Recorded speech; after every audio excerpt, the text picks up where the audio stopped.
يا إلهي ومليكي أنت تعلم كيف حالي وبما قد حال.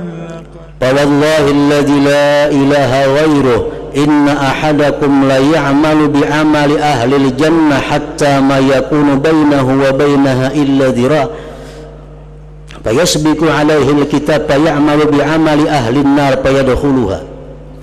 Sesungguhnya salah seorang kamu beramal dengan amal ahli surga sehingga tidak ada jarak antaranya dan surga itu kecuali satu hasta. Orang ini amaliyahnya amaliyah surga, gawiannya beribadat, sembahyang, baca Quran, nuntut ilmu, sehingga jarak dia dengan surga hanya sehasta lagi. Artinya jaraknya hanya mati, kalau mati ke surga. Maka terdahulu atasnya ketentuan Allah, padahal orang ini dalam catatan Allah masuk neraka. Nah, maka beramallah dia dengan amal ahli neraka, maka dia masuk ke dalam neraka.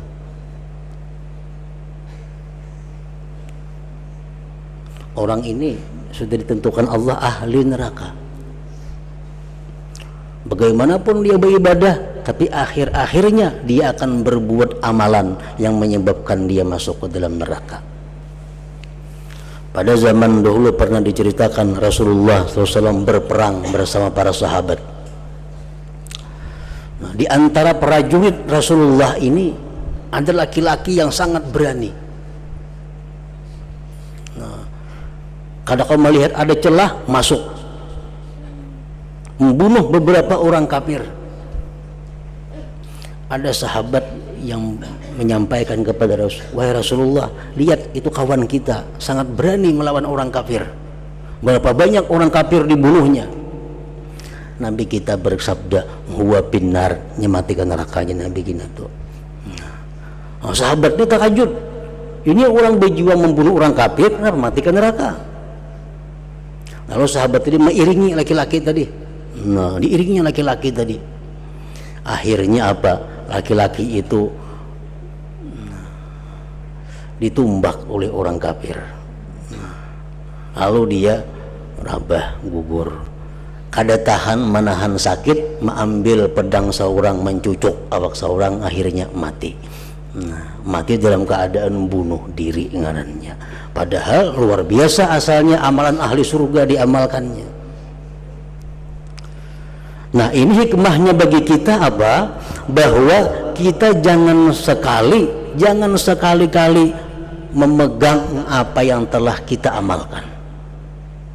Kita merasa beramal ini, kita merasa membaca ini, kita merasa kita mati ke surga, jangan. Selalu hati kita ini ada khawatir tentang akhir hayat kita. Lalu kita berpegang kepada Allah, kita mohon kepada Allah. Nah, itu gunanya. Contohnya tadi,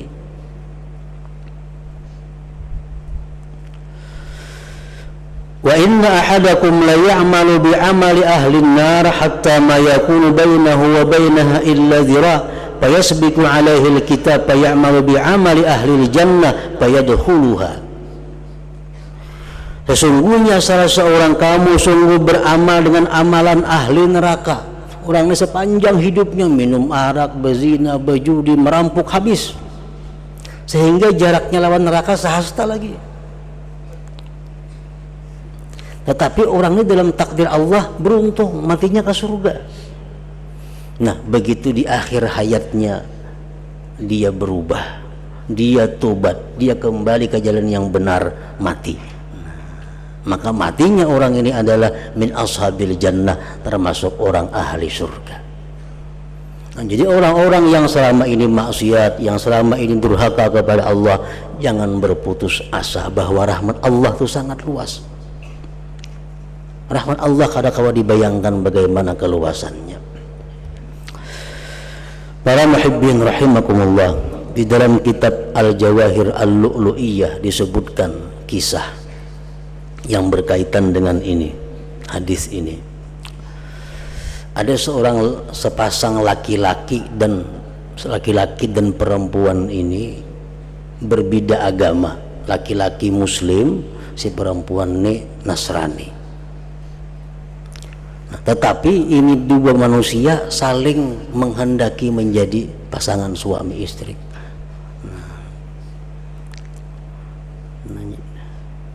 Namun si laki-laki ini kadawani melamar karena beda agama. Nah, jadi karindangan nang bini ini karindangan lawan lakian ini karindangan lawan binian itu. Cuma berbeda agama. Nah, akhirnya garing si laki-laki ini. Garing. Ujar laki-laki nang Islam ini, amun aku nih agama Islam, si perempuan itu agama Nasrani. Mati aku kada tak kumpul kena di akhirat. Baik aku bakapir aja cuman di akhirat tak kumpul kena. Dikiranya di neraka tuh kawak lu kawin kena. Nah, jadi mun aku Islam, si perempuan itu Nasrani, mati aku kada tak kumpul kena di akhirat. Baik aku bakapir aja. Nah, supaya di akhirat kena tak kumpul bakapir si laki-laki tadi mati. Matinya dalam keadaan neraka. Si bini-bini garing juga. Ujian bini-bini pun aku nih agama Nasrani, sedangkan lakian tuh Islam, kada tak kumpul aku kayaknya di akhirat. Jaka aku Islam, aduh lo. Nah, Islam si bini-bini itu mengucap 2 kalimat syahadat mati. Padahal hidupnya sepanjang masa Nasrani. Laki-laki itu sepanjang masa Islam, tapi di akhir hayatnya berubah karena ketentuan dari Allah Subhanahu wa taala. Si laki-laki itu syaqiyun, orang yang celaka, si perempuan ini sa'idah, orang yang beruntung di akhirat. Nah, jadi kita kada akan bisa menentukan nasib seseorang, nasib diri kita sendiri sebelum kita di akhir hayat itu. Rasulullah SAW seringkali berdoa kepada Allah agar ditetapkan iman, terutama menghadapi sakaratul maut itu, karena disitulah ujian terakhir seorang manusia. Nah, ini hadis riwayat Bukhari dan Muslim.